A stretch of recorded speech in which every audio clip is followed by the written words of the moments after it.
hello and welcome the lovely Leighanne, who I've known for ages. Leighanne used to work in the bank when I worked there. And actually, I am going to say this because I get slagged for talking about the bank, but there'll be loads of people that probably watch this that don't actually know, as we were saying, either of your stories really. So I have been away from the bank now. It'll be, what did I say, 2013. May 2013, I'm sure it was. So it'll be 12 years come. So it's 11 and a half years. It'll be 12 years come the start of next year.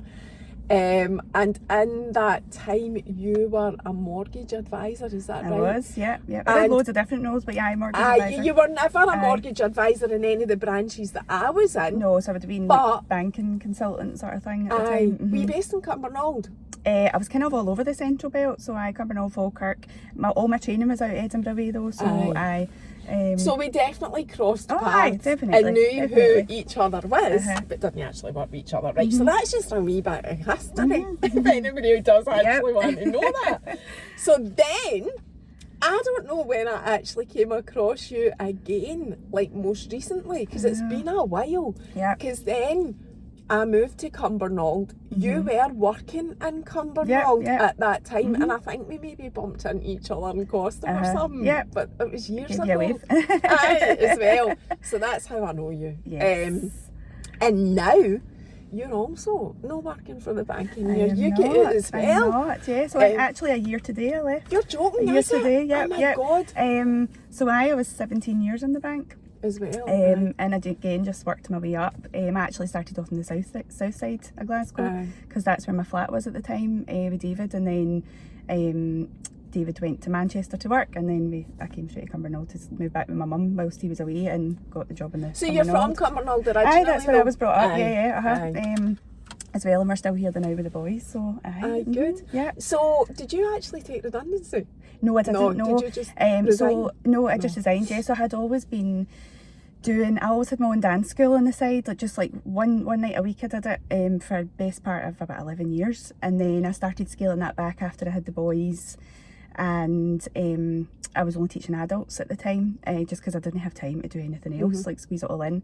And then when COVID hit, I had the opportunity. I actually applied for midwifery, and I ended up falling pregnant when I was due to start, so I deferred my space, and then during my maternity leave with my second, I fell pregnant my third. So I ended up not doing it, but it was actually my midwife who delivered my third baby said at the time, because it was the height of COVID, we went into like full lockdown again in the Boxing Day, and I had Rory on the 2nd of January, so it was like nobody was allowed near you, etc.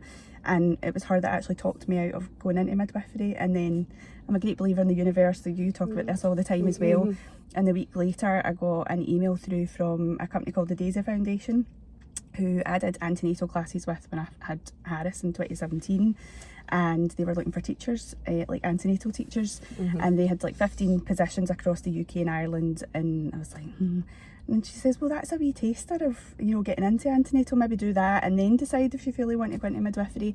But I think the reason the midwife talked me out of it at the time was because it was just so shit for them. They were really, really, under pressure. Like all of them. Absolutely.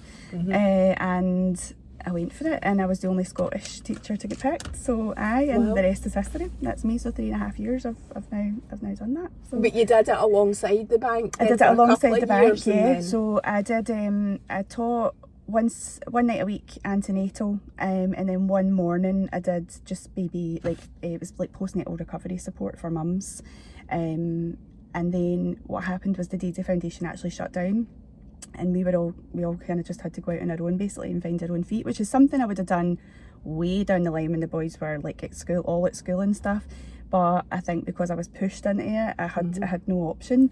And then in the background, as that was building up, I just started to scale my hours down in the bank, because I thought this, especially when we talk about it, like the menopause stuff, it was driving me insane. Like, I would be interviewing people, especially with the brain fog, and I'd have great service results, I'd have great rapport with the customer, I'd do everything I had to do. But if somebody spoke to me about that customer the next day or even an hour later, I'd be like that. I don't have a clue I couldn't even tell you their name. Like, the brain fog was horrendous, and I honestly thought at one point I had some sort of neurological disorder because I was losing my mind, like anxiety through the roof. And again, because I was only back to work after having Callum, my second. I was only back to work for 11 weeks because I went back to work pregnant. So, and then I was off on maternity leave again, so I was putting everything down to like hormones, pregnancy and postnatal, and so was every specialist that I spoke to, like GPs and stuff.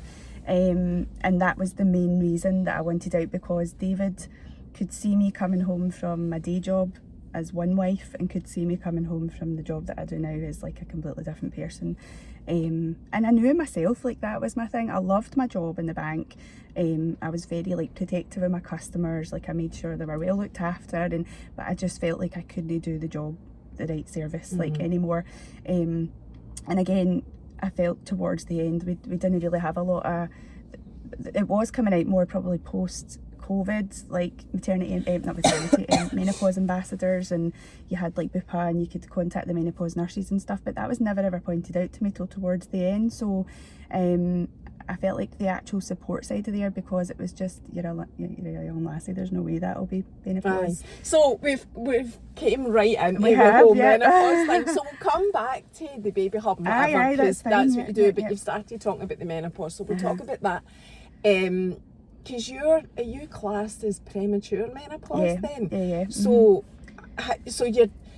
you seem to identify yourself probably quite quickly that was what it was. How did you? So what age are you? So I'm 39. Right. And how long have you been in? So since I was 36. So right. 36. Aye. So it's a very valid point. Actually, I just want to make that point, because any time I talk about menopause and perimenopause, there's always women come forward and say, oh, I'm 36 or I'm 37 or whatever age in their 30s, and say, I think I'm perimenopausal, but the doctors are fobbing me off and saying I'm too young, right? So my point is, it does happen. It does happen, and it can happen and does happen in your 30s. So like, and it also, to add to that, I think it's very valid that people understand that each person's symptoms are relevant to them. Like, and I got that all the time. It can't be that because you're not having hot flushes, and I'm like, can't be that because you've still got periods. So and I'm like, I could that,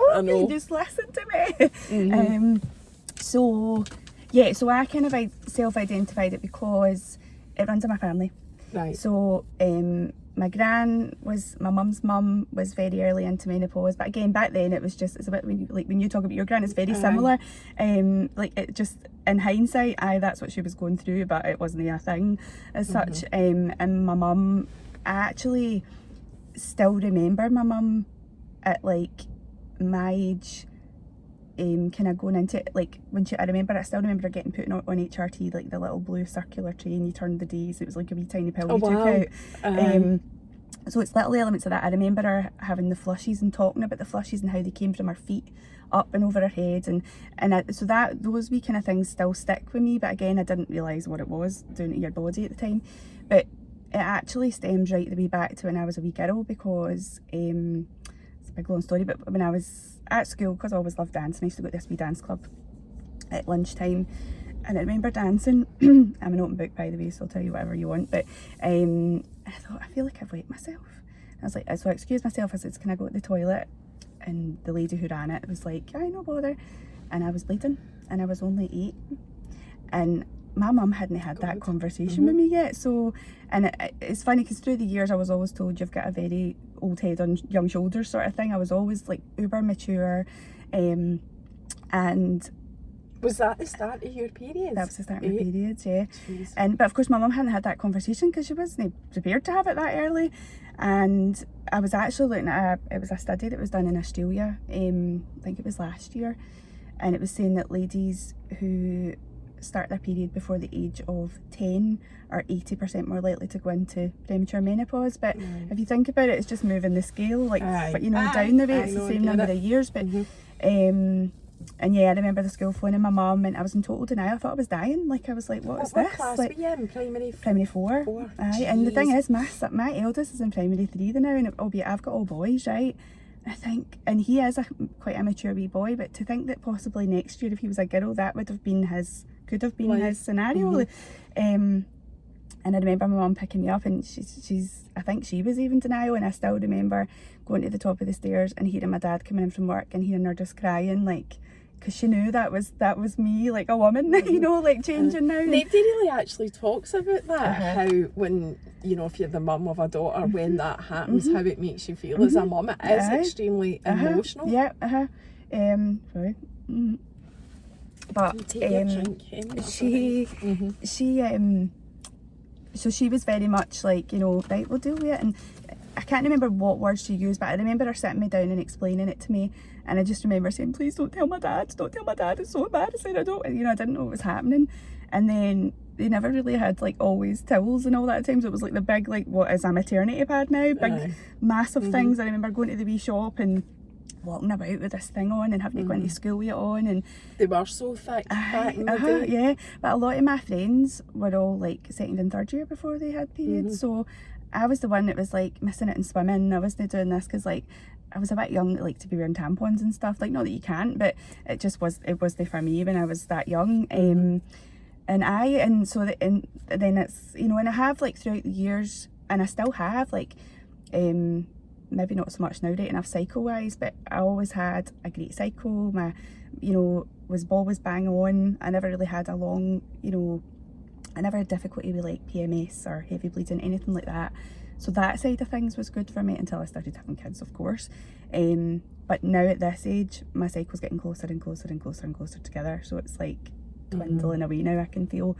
But the other symptoms is what up till now. So I've actually got an appointment next week with a menopause nurse through Bupa because I'm still being palmed off 3 years down the line by GPs. I had to fight to get my bloods done.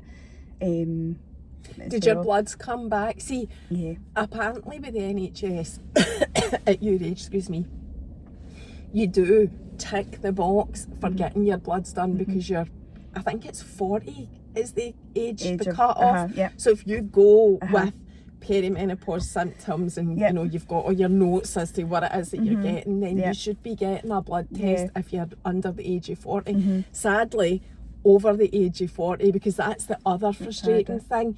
People want that blood test and the NHS won't do it. They will just automatically tell you you qualify for that bracket because of your age alone to be perimenopausal. Well, I was, it took me for 3 or 4 visits for somebody to actually take me serious, and that was 3 or 4 different GPs, and I ended up going private. My friend runs the Kelvin clinic through in Maryhill Road, used to be Mulgai, and she does private bloods and you get the results basically within 24 hours. And I'm like, do you know what, I'm just going to pay for it and do it.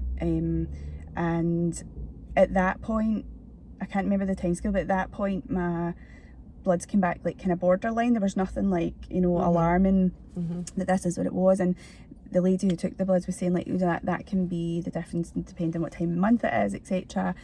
And then I got them done middle of end of last year, and basically my E2 levels, like the estrogen producing one, was like through the floor, and all my LSH levels were like what we class as post-menopausal high basically. So it was there in paper, like, and it was just like, but for a long while, even being told it, I was probably about maybe 3 or 4 months, like I felt like in denial, because what actually flagged it up for me to go private, because I had the private medical care through work at the time. We've got it through David's work now, thankfully, but I actually went for a routine smear, and we were just post-COVID because we all still had to wear masks. And when they were doing the smear, the GP says, oh, I need to get a second opinion. And I thought, gosh, I've never had this before. And I thought, well, I hadn't long had Drury. I had Drury in the January, and this was like the May. And she says, there's what looks like a growth on your cervix. So naturally I'm lying there like, what in the hell? I've never had any issues. Like, I've never had symptoms down there. We'll send you for an urgent gynecology referral, 6 months. That was urgent. So thankfully I could go private, and I got seen within 2 days. And it ended up, it was nothing benign or anything. It was literally what they class as like a blood blister on my cervix, because I had 2 babies so close together. It's like a trauma to your cervix, and that can stay there just, you know, for a few years after, And it was from then on, they wanted to just keep checking up on me. So I was back and forward every few weeks, and I was having like internal scans done and stuff. And I had been telling them, but again, still a wee bit in denial about it all. Like, oh, I've had these symptoms and I think it might be this. But I think they were so, they were listening to me, they were great. But I think they were so engrossed in this blood blistery thing and making sure it hadn't changed. And it wasn't until this wee man was doing an internal scan on me, and he says, oh, that's different. And I think it'd been like 12 weeks between my last scan and this one, and they were just keeping an eye on my ovaries. And he says, do you plan to have any more kids? And I couldn't see the screen, and I was like, if you're about to tell me there's a baby in there, like, I couldn't. And he says, no, he says, your egg count's actually dropped by about 20% in the last 12 weeks. He says, this can all be signs. Has anybody ever spoke to you about peri-menopause? And I just burst out crying. I was like, finally somebody can actually, like, finally I've not had to tell somebody, or like you always say, like, taking the evidence with you. Finally somebody's just looked and done their job and went, aye, that's exactly what that is. And I think from there I was like a dog with a bone with it all. Like, so I've been trying loads of like alternative therapies and stuff, but the brain fog is still horrendous. Really, I still really get bad. that. And I was worrying about it today. I'm like, what if I just stop and go, I don't know what else I'm going to say? No, because there'll always A be little something American you can thing. there'll always be something you can talk about, but I know what you mean. Like, so my biggest issue with brain fog is names.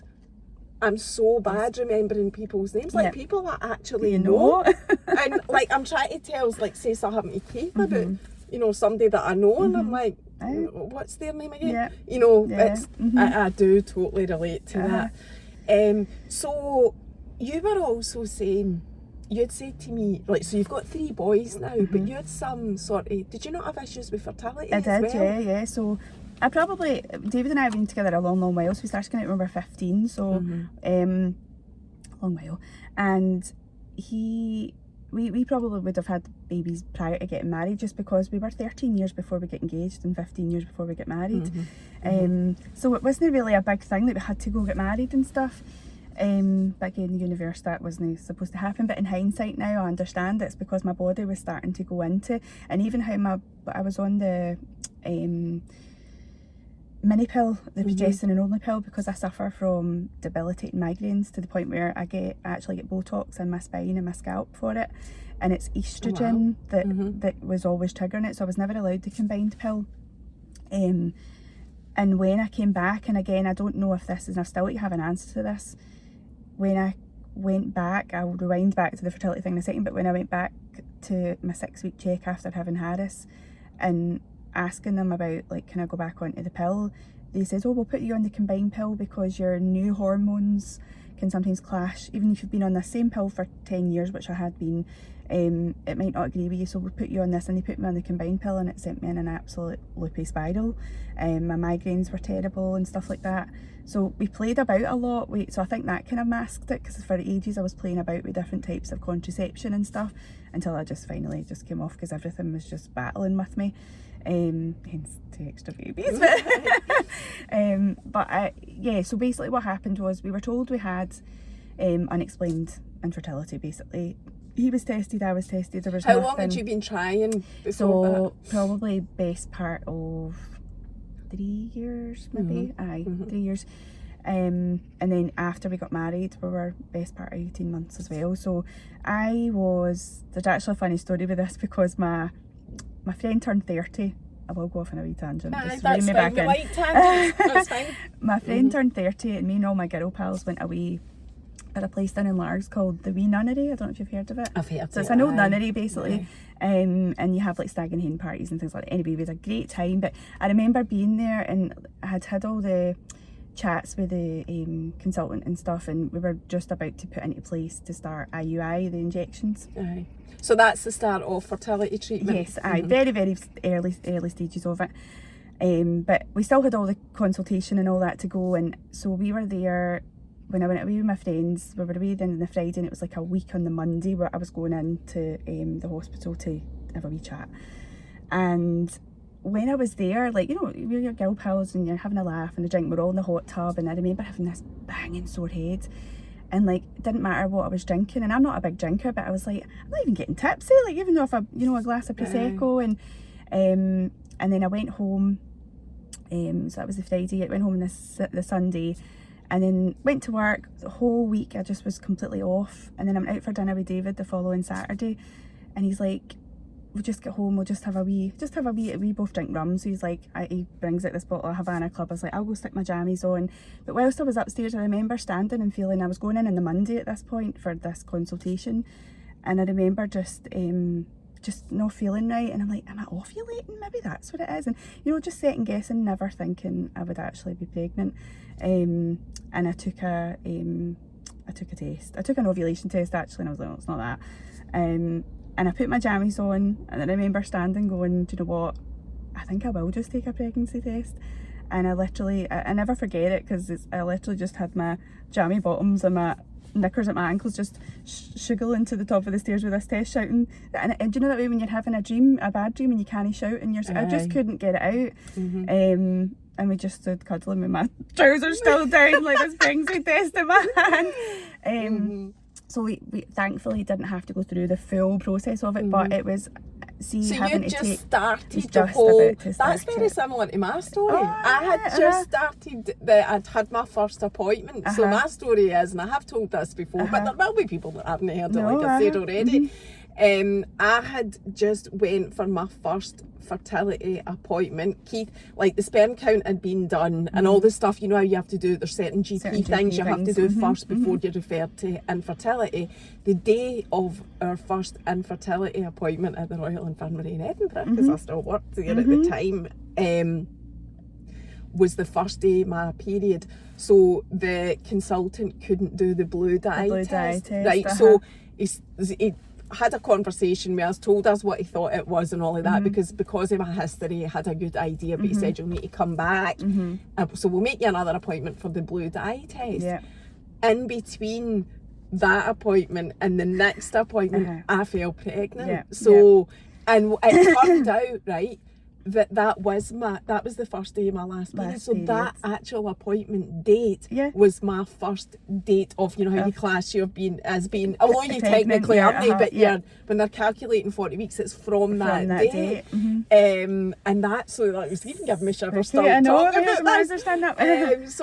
But that phone call was lovely, phoning them and saying, I need to cancel that appointment. It's such a nice thing to have. But the funny story about it is because the week prior to that, I had been at the nunnery. My mum's like the only person who's ever went to a nunnery and come back pregnant. I'm like, that's why I was never ever like, as I said to my mum, having like Prosecco and all that to cheers her and stuff. I'm like, I just don't feel right. But never once in my wildest dreams did I ever think. But it is like when you hear people going through the full, realms of fertility treatment and IVF and stuff, and you've probably got this yourself, like, just stop thinking about it, just just relax. And it's impossible to stop absolutely thinking is. about it. I used to be taking my temperature in the toilets and work, and like peeing on sticks constantly, and I was becoming obsessive. I was really, really obsessed with it, and I was never ever, I think the hardest part was like that I've always been a people pleaser and just like to just be pals with everybody and not cause any drama. And there were people at the time struggling with fertility as well, in my places that I covered and stuff like that, and friends of mine as well. And this was the kind of side that I feel like the bank kind of let me down a wee bit when I was really struggling, was people assumed that, she's married now, she's going to go have a baby. And there were comments from like managers like, you'll get her room next because she's going to go off and have her baby soon. And I'm like, you don't even know like what I'm going through now, like it was hell. And like that, I would be covering people's maternity leave and like internally heartbroken, but like super pleased for them. And I think people forgot about that. And there was 3 ladies, we all fell pregnant at the same time. We were only maybe about 8 weeks of either side of one another, and one of them had fertility full IVF and had lost numerous babies, and we were all there. And you would like to think we would all support one another, but it just got very bitter when me and another girl fell pregnant, because it was like, no, this is my moment, you shouldn't be pregnant alongside me. And it's difficult because I appreciate people's feelings are valid and really relevant to them, but it was horrible because all I wanted was for somebody to go woo, like, and just be dead happy. Because but as David always says, not everybody's you, Leighanne, like not everybody's like you. So but it happened, and that was it. And so when Harris was 2, I had he's the oldest. You've got Harris, Callum and Rory. Yes. So I mean, I hadn't even thought it would be possible to fall pregnant again, and it was just a sheer surprise with Callum. And what's the age gaps between them? So there's 2 years, just two years and 1 week between Harris and Callum, and then there's 16 months between Callum and They're Rudy. so close together. And yeah, it's funny because it actually wasn't that bad, because when Rudy was born, like, you know what they're like as newborn, and they don't really do much. Like, it was obviously up during the night with them, but the kind of feeding, and you could just lay Rudy down, and I still had to deal with Callum because he was the big chunky 16-month-old.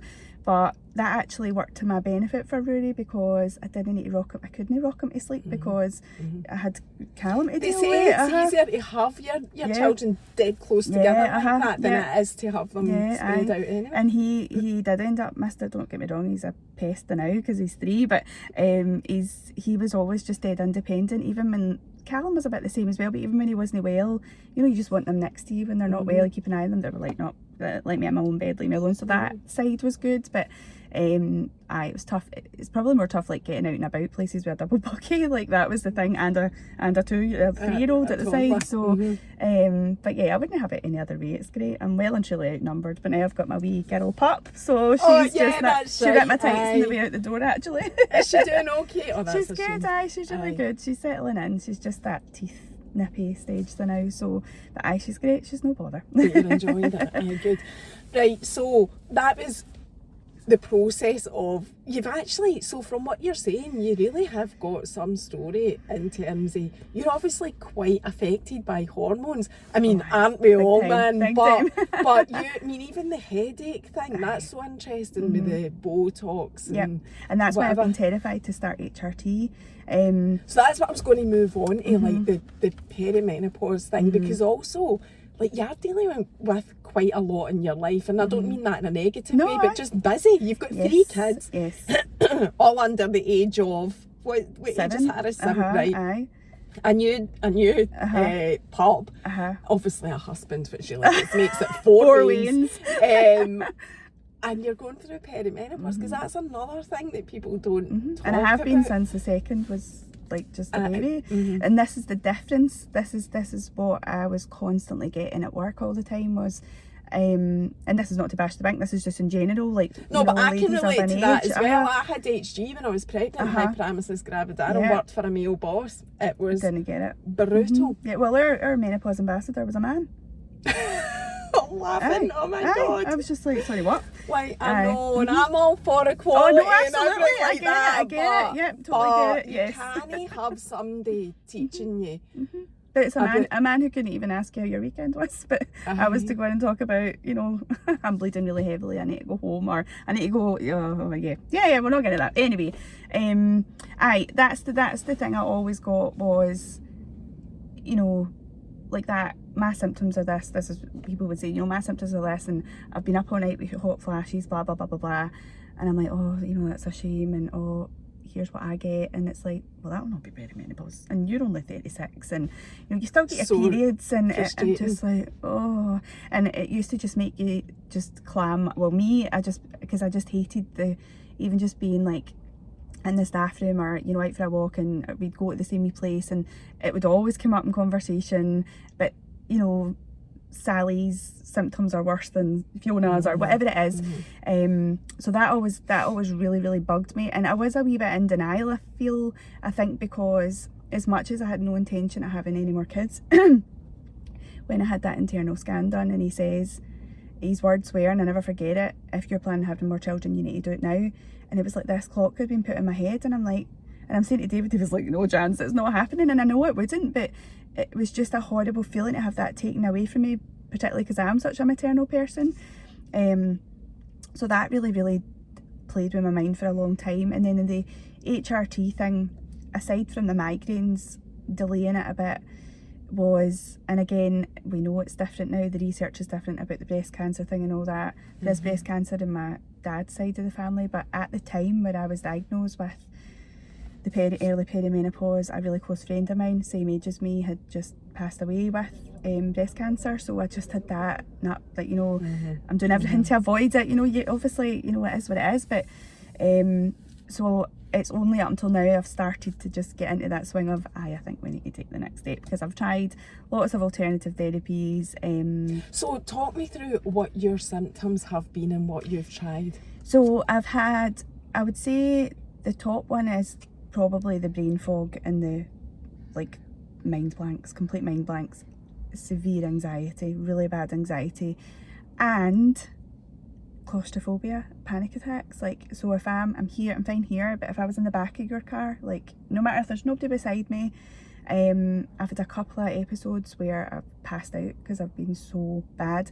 And I did have, again, it's funny now, but it wasn't funny at the time, I did have I've had it throughout my life where I've had wee episodes of claustrophobia, but nothing that would make me get into a panic. But I was, when I was a wee girl, I was playing hide and go seek with my pals, and I accidentally locked myself in a bin cupboard. So you know these wee square cupboards where the latch drops as soon as you shut it? So I was like, oh, I'm going to hide in here, this is great. And they actually found me passed out in this bin cupboard because I'd got into such of a panic, so I couldn't get out.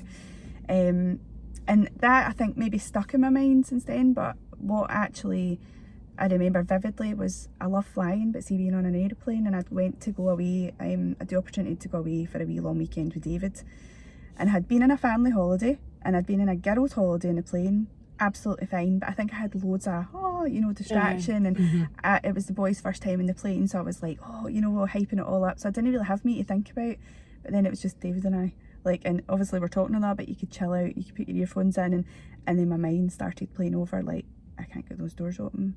And then we were delayed, so we were like an hour in the tarmac, the heat was building up, and I said to David, I think I'm going to black out, and I could just feel my ears going like that ting feeling, and I've had it a couple of times, like in the back of a taxi, where I've been coming home from a night out, not drunk or anything, just like being out for dinner with friends or whatever, or if like my pal's husband or whatever's coming to pick us up, I'm like, I need to sit in the front.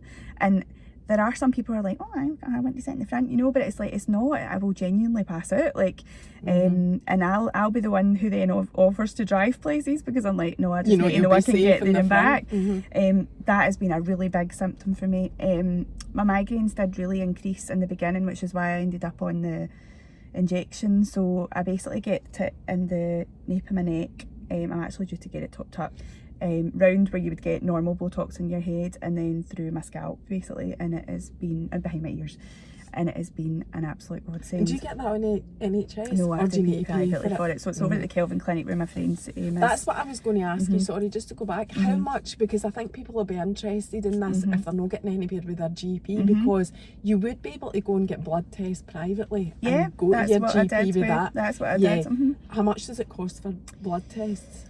I can't remember what I paid. I want to say maybe £100. I thought it was about it's that. Not. I mean, it's still a lot of money, but it's not. It's it's worth it. Depending, worth it. If you're really desperate. That lady actually came to my house to do it. It just so happened she was in the area, so she came out. But you can go to the clinic and obviously get it done. What are they called? The Kelvin Clinic. Right. Yeah, it used to be the Aesthetics Lounge, but she does way more than aesthetics. It's all she's recently done her qualification so that she can be prescribing and stuff as well. So and she gets people in to do bloods, and she's got like a lab that the bloods go away and get kind of speed tested, if you like, and then actually your results are really quite quick. That was my second lot of bloods done, and I did have my report, but I just felt initially the GP was just like, oh, when was your last period? And I'm like, you still got your period. That was the question that I got asked. And I'm like, yeah, I do. It will not be menopause then. And I'm like, no, because full menopause is like once your period stops. Like, I'm not saying I'm in full menopause. I'm telling you, like, all these symptoms. I'm telling you all my history of my family. And it was just like, nah, you're only 36. Like, it'll be postnatal stuff, because I did have really bad postnatal anxiety with Harris. Thankfully not with Callum and Rory. Excuse me. But I just knew this type of anxiety was completely different. It was off the scale, and it was always round about time of the month. And it was very interesting when you did the PMDD stuff, wee things about that, and I was like, God, it's it the takes same me right back. as well with peri-menopause anyway. So and just so I'd say anxiety, the migraines, the brain fog are the three things. Sleep, I've actually, touched wood, not been too bad with sleep. Because that was the thing that tipped me over Remember the you edge said for the the insomnia, HRT. but I have been taking, so I take magnesium tablets, I take vitamin D, and I take a collagen supplement as well. And I also have a magnesium balm for the soles of my feet. So it was actually a lady who, she does like therapeutics, and she said that because the soles of your feet have got, you might know this, over 200 pores, anything you put in the soles of your feet will be absorbed into the body a lot better, blah blah blah. There's loads of things you can do with your feet to affect like other reflexology and stuff, Mm-hmm. And in fact I actually think I was at her for reflexology, which is why it kind of came up. And it's just like it's Sweet Bee, I can't remember the name of the company now, Sweet Bee Organics or something. Somebody messaged me about a company, the lady and she's on TikTok as well. Oh, is she? Right. It's Instagram. I've only followed her her recently because somebody messaged me about it. So that wee balm's been working as well. Just exercise. Like, I've never been a water drinker. Like, I've always just, most of the day I would go through, barely drinking anything. Like, just wee sips or like a can of juice, like when I was working, because it was, you know yourself, it was just constantly on the go. You were lucky if you get a tea break.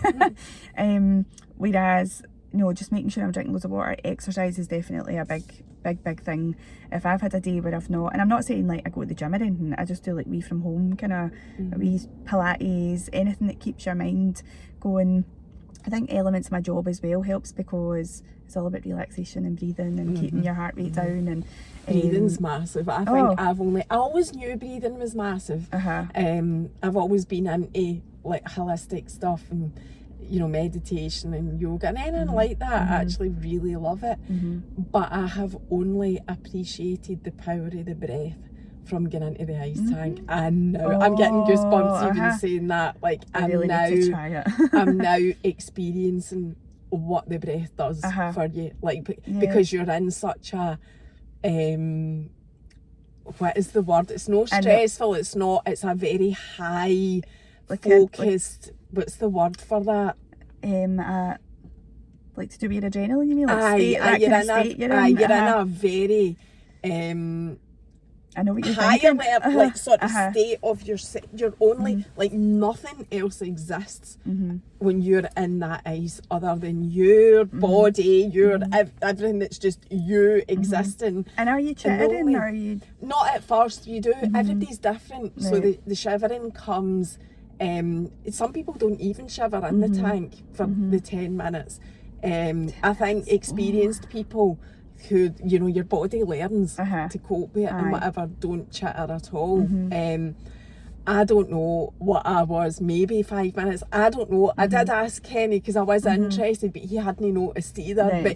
Because that's not actually relevant to whether you're coping or not. It's like your ability for your brain to engage, and so that's part of their coaching, because I have asked about that. So that's the thing that I've actually not explained on social media. So a coach knows well before you're going into any sort of panic, because it's panic that causes and then everything. So you would be out the tank straight away.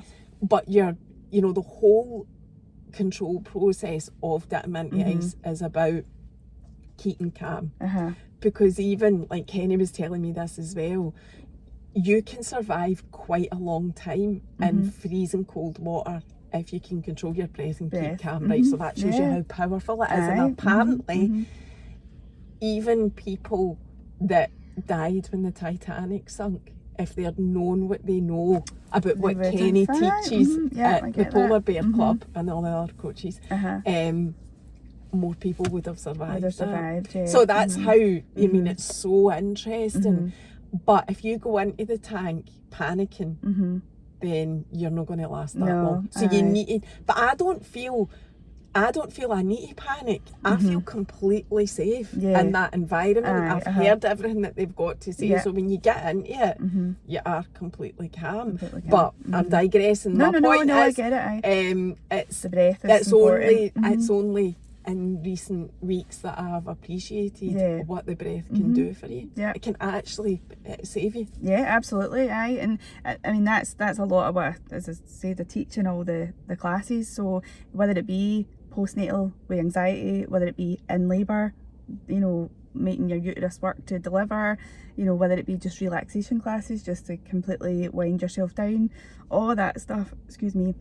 Even my boys do it. So the breath that I teach throughout, my boys will do the same one. So see if they've had a nightmare or they're just not quite switching off to go to sleep, then I'll do the wee breathing in for 4 and out for 8, and it makes such a difference, even just because you can breathe in and then go like that, but see, unless you're filling your tummy like a big 360 breath, it's not getting round to all your organs and helping everything make that wee connection as well. So breathing is a big thing for me. Another thing that actually just came into my head was my hip and frozen shoulder, and it wasn't until, and I coped with that for years and years, and I thought again it was just me being dodgy Leighanne, but it wasn't until you posted that Dr. Claire Haverin, the YouTube, remember the YouTube podcast she did? That was a while ago. And I remember going, oh my God, and she right, speaks about frozen shoulder. Aye, that was and I remember telling Dave, because I would go months and months and months of flare up of it, and then it would go away, and then I would have the hip months and months and months flare up, then it would go away. The same with my pelvis. And again, when I spoke to, I actually did get to speak to a menopause nurse, and I was telling her all this because I broke my pelvis on a wet floor years ago, the back of my sacroiliac joint. And when it comes to like when hormone shifts happen, and again I didn't realise this could happen, you know, it happens for everybody, but if you have had a previous injury, anything round that site will naturally come in to protect it, because your body releases relaxin to loosen all the joints off. So that's why time of the month probably you're a bit sorer in your hip or your knee or whatever it is. And I was just getting that, but when I started tracking it, it was when, you know, time of the month was coming up or whatever. Just now I'm finding though most of my anxiety is more, it's not, years ago it was more of a rage, like overwhelming, like just would come on like that, and then I would be fine, I'd be absolutely fine, and then I would take my period and it would be alright. And again, a lot of the PMDD stuff really resonated with me when I was listening to it, but now I actually get it post period, so like the 2 weeks after my period, I just feel like nothing's getting done quick enough. Like the way you would see somebody pre-menstrual, that's sort of how I'm, like I can be the stages at, and again breathing, just going out for a walk, clearing my head. But again, I do take a lot on. I take a lot on, like again, I'm juggling 3 boys, which a lot, that's what I was saying before, like as much as people will say, here's my symptoms, those ladies are maybe in their 50s and all their kids are teenagers and grown up, and not that they're less any less hassle, but you know that you're not having to wait in them hand and foot, and if you did feel shitty and you wanted to go for a lie down, you could, whereas with my 3 boys I can't, because I have to advise them all the time. So it's that kind of side, and it's not poor me. Again, everybody's, you know, symptoms are relevant to theirs, but that's where I've struggled, just society in general, just being like, you're too young for this, or you're, you know, you're not as bad as me, you know, think yourself lucky, you could be having night sweats all night. And there's always people that will say that, always, because sadly society has not learned and acknowledged that everybody is different and everybody's story is valid and relevant. So it is just that whole thing of self-advocating, isn't it? Like just constantly sticking up for yourself, and sometimes, I mean, it's so exhausting, and sometimes you get up and like you can't be arsed, you just think, I'm just saying nothing. It's easier to say nothing and just get on with it. But I mean, there were times where, I mean, so I had probably 4 or 5 GP visits, as I said in the beginning, and I was going with my list, because David's very much, I put everything into a box and just deal with it as it comes. Like he's very, he's the yin to my yang, yin and yang, but that's a lot easier for somebody who processes things like that, whereas me, I was always 100 miles an hour Sally, and I just wanted the answers all then and there. And so I had the list down, and always at the top of that list was anxiety, and straight away it'd be like, okay, we'll put you on such and such. And I'm like, I'm not here for anxiety tablets, I'm telling you, I appreciate what you're saying, but here's all my other symptoms. I know, but if we deal with that first, then that'll help with these things. And I'm like, oh, it was like bashing my head off a wall. And that was what I was saying the other week as well, about that seems to be the go-to for doctors, for women that go with hormone issues. Even my ladies are the same, antidepressant or anti-anxiety or whatever drug can I get. And I'm not against anybody who does take that. Exactly, that personally I've just that wasn't as for well. me. I was always just a talker and a breathe, like a talker and a breather. I was very lucky after I went back to work after having Harris.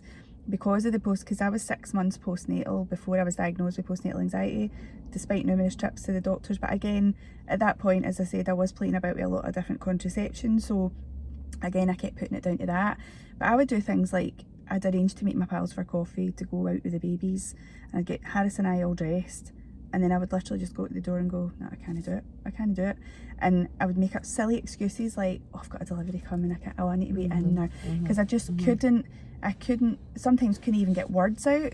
And I wasn't sad, I wasn't depressed, I just had ridiculous thoughts, like silly things like, what if David gets hit by a car and I'll be home the night, like this is just me and David, this is me and Harris, and you know, just silly things. But again, so many people could relate to it, and again, it's why I do the job I do now. And I know you can tell, you know, postnatal classes that I do, especially the newborn ones, yes, we do elements of things like baby massage and stuff, but that is actually a 4th trimester class for ladies. For me to I'm keeping an eye on the lady, I'm not keeping an eye on the baby in the nicest way possible. I love seeing the babies and getting cuddles, but you can tell the ones, and I always check in and see how their weeks have been, because I know I never had that. I had a lovely group of friends, don't get me wrong, but they stayed a bit away from us. You know, we were very, very, very close, and you know, I don't doubt for a minute that if I was to lift the phone to one of them, they would have absolutely, but I just hated being a burden on other people, like, and I thought, oh, they've got their wee baby to deal with, oh no, it's fine, I'll not tell them. And there was times I would go out for coffee and then I'd go back to my car and just sit and cry, because it was just all that pent up, seeing how everyone was just getting on with their life when they probably weren't either. They would have their own wee things, but I'd see everyone getting on with their life, and then I would just get in the car and go, why am I feeling like this?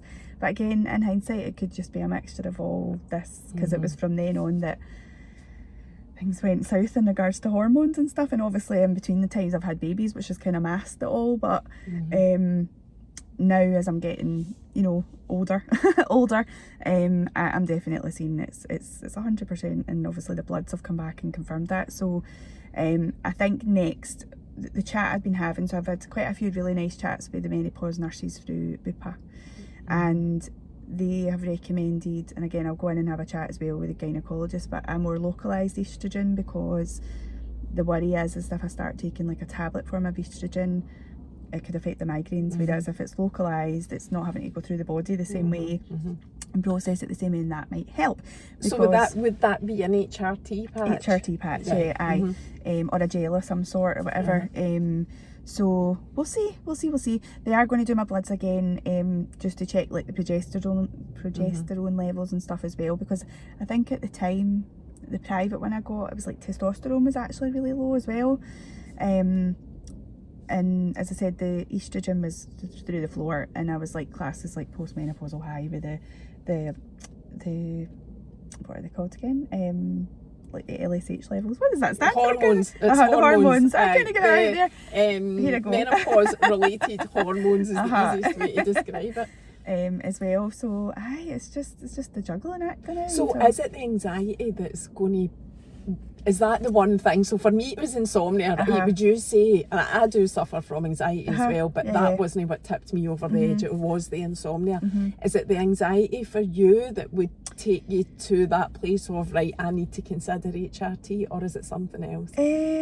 I'd say, yeah, partially the anxiety and... Or the brain fog. The brain fog. Yeah, the brain fog, because my job does involve having to remember a lot of mums and a lot of babies' names, dates when people are due their babies, all that kind of stuff. And it's not that people are going to judge me, or my mums would judge me that I forgot their baby's name, because there has been times where I'm like singing away and I'm like, oh my god, what's that next baby called? Like going into a total brain fog moment. But they now know. I'm like, oh, here goes Auntie Leighanne again, and you know. But it's I don't want to be. I want every mum, and again, this is just the nature, but I want every mum to feel that they mean something to me, and their wee journey is individual, you know, to each another person in that class, and they're not just coming fabulous. This is not bashing baby classes. I went to every baby class under the sun, but you went just for your baby, whereas they come for them. And I always say, even if you can get out your house for 10 minutes, if you make 10 minutes of that hour class, you've got up, you've got out, and if it means you get to go to Tim Hortons after, and other coffee shops by the way, after your class, or go for a walk or whatever, then you've got out, because that's the stuff like I would put myself off doing. And you know, if I do see like a mum kind of hovering about in the background that's fairly new to the class, or perhaps there's maybe ladies that have came through antenatal and have came to the baby class. If I see that one mum who's just joined externally who hasn't maybe come, because people think you have to come to antenatal to come to my baby classes, but you don't.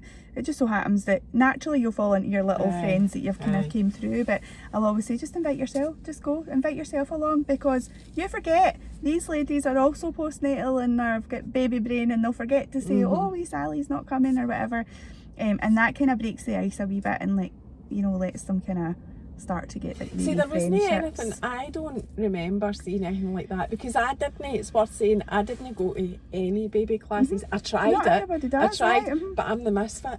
I'm the misfit. Right, I just did not fit in. That was just another thing that I didn't fit in. So I tried it, but, like, I'm sitting here listening to you, thinking to myself, if only there had been a Leighanne. A Leighanne. When I, back then, you know, I could have maybe went to your class and felt a bit different. I know. And it is about just making it feel normal. And again, you know, other baby classes will take into consideration the mum's needs. It's not that is, but the time is purely aside to, you know, do some sensory for baby or singing for baby, and, you know, and again, that's still creating a bond between mum and baby, but they don't have that postnatal support, whereas, like, all my mums will have. They've all got I set them all up in their own wee WhatsApp groups, and I just detach myself from that, and I say, if you need me, I'm external to that. Yes, I'm on it, but I can't see what you're saying, like, because there's far too much. Like, I'll wake up some mornings, there's like 700 odd messages, because they're all up during the night feeding, like having a blather. Have you seen this Hoover that's on sale in Amazon? Like, hurry up, get in and get it, and which is lovely. Like, that's the whole point of it. But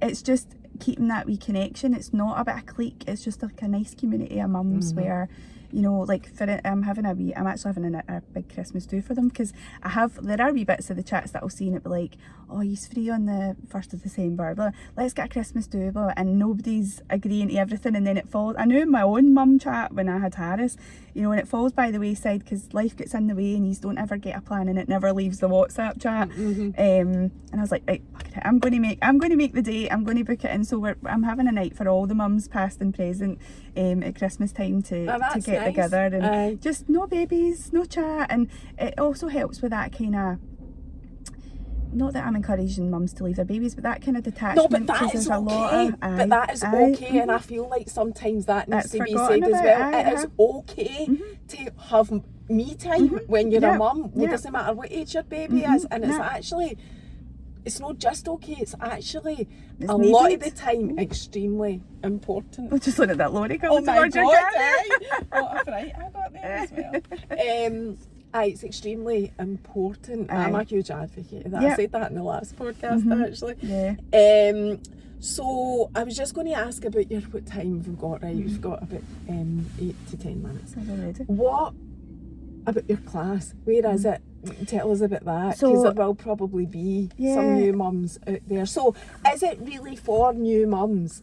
Yeah, for new mums, I get mums that come to me with 2, 3, 4, 5 babies.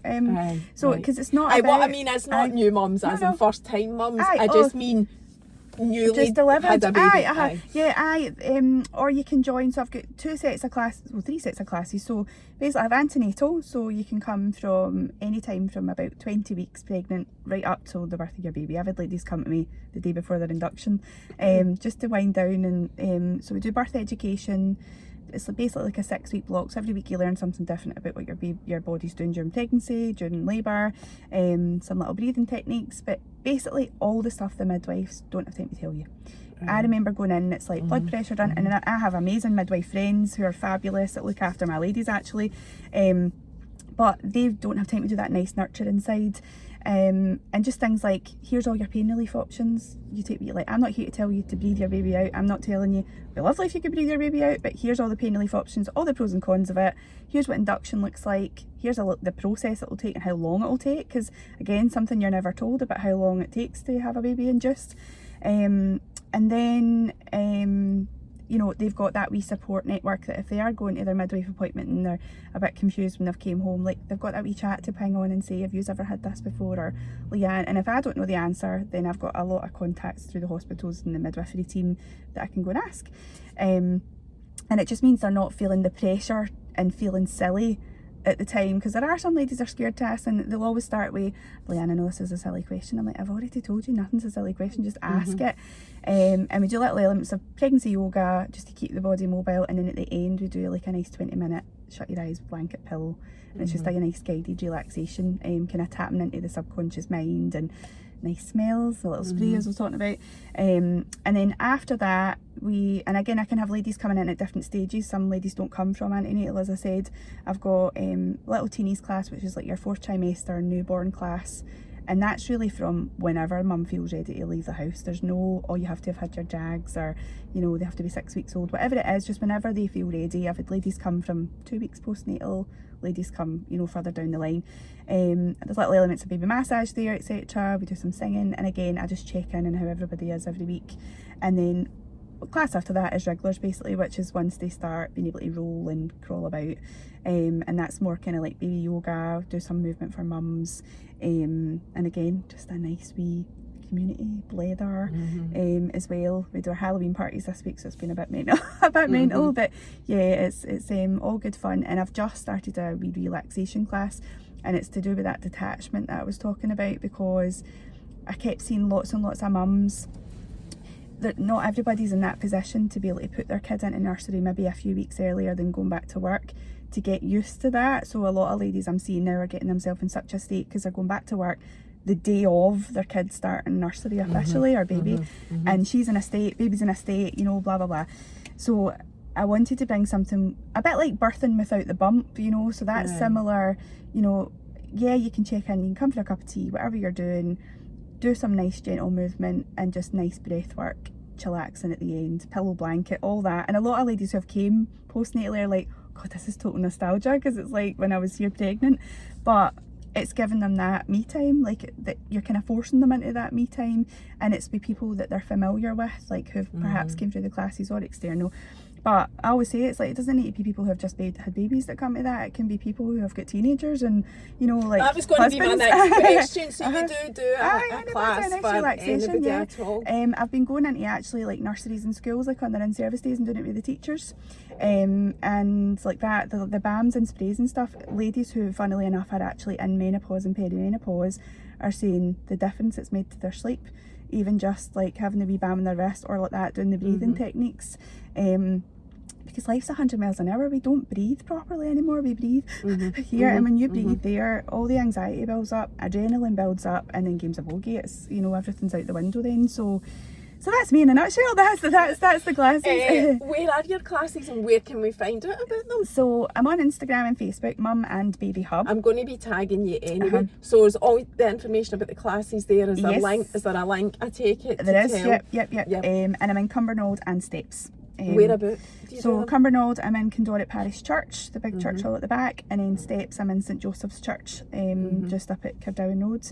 I only do antenatal through in Cumbernauld though, because a lot of ladies I found were coming via there to me.